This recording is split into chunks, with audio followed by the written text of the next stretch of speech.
IELTS speaking টেস্টের ক্ষেত্রে আমাদের মধ্যে একটা প্রচলিত ধারণা রয়েছে যে আমরা যদি কঠিন কঠিন ওয়ার্ডস ব্যবহার করি, কঠিন ইডিওমেটিক ফ্রেজগুলো ব্যবহার করি, তাহলে হয়তো আমরা অনেক ভালো ব্যান্ড পাবো।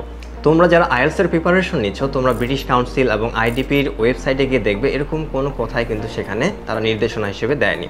কিন্তু আমরাই এই বিষয়গুলোকে, যারা বিশেষ করে ইউটিউবে আমরা ভিডিও আপলোড দেই বা কন্টেন্ট ক্রিয়েট করি, তারাই এই কথাগুলো বেশি বেশি করে আমরা সবার মাঝে ছড়িয়ে দিয়েছি। সো আইএলটিএস স্পিকিং টেস্টের ক্ষেত্রে যে বিষয়টি বিশেষ করে লক্ষ্য করা হয় যে তোমাদের ফ্লুয়েন্সি আছে কিনা, তোমরা সঠিকভাবে গ্রামারগুলো ব্যবহার করতে পারছো কিনা, এবং তোমাদের প্রোনাউন্সিয়েশন ঠিক আছে কিনা, এবং লেক্সিক্যাল বা ভোকাবুলারি যেটা বিষয় নিয়ে আমি বলছি। সো এই সবগুলো বিষয় কিন্তু তোমাকে ঠিক রাখতে হবে। এখন তুমি এমন কঠিন ওয়ার্ড খুঁজতে গিয়ে দেখো যে তোমার আইডিয়া জেনারেট হচ্ছে না, বা কঠিন ওয়ার্ড খুঁজতে গিয়ে তুমি থেমে যাচ্ছ, সঠিকভাবে কথা বলতে পারছো না ফ্লুয়েন্টলি, তখন কিন্তু তোমার ব্যান্ড স্কোর অনেকটাই কমে যাবে। সো আমি তোমাদেরকে এটি নিষেধ করছি না যে তোমাকে কঠিন ওয়ার্ড ব্যবহার করতে হবে না বা ইডিওমেটিক ফ্রেজ ব্যবহার করতে হবে না। তবে তুমি যদি একেবারেই কথা বলতে না পারো, সেক্ষেত্রে তুমি চেষ্টা করো ন্যাচারালি কথা বলতে, সহজ শব্দগুলো দিয়েই বলতে চেষ্টা করো, যেন তোমার ফ্লুয়েন্সি এবং তোমার গ্রামারটা ঠিক থাকে। পাশাপাশি প্রোনাউন্সিয়েশন তো ঠিক রাখতেই হবে। আর ওয়ার্ড বা লেক্সিক্যাল, যেটা ওয়ার্ড ছাড়া তো তুমি কোনোভাবে কথা বলতে পারবে না।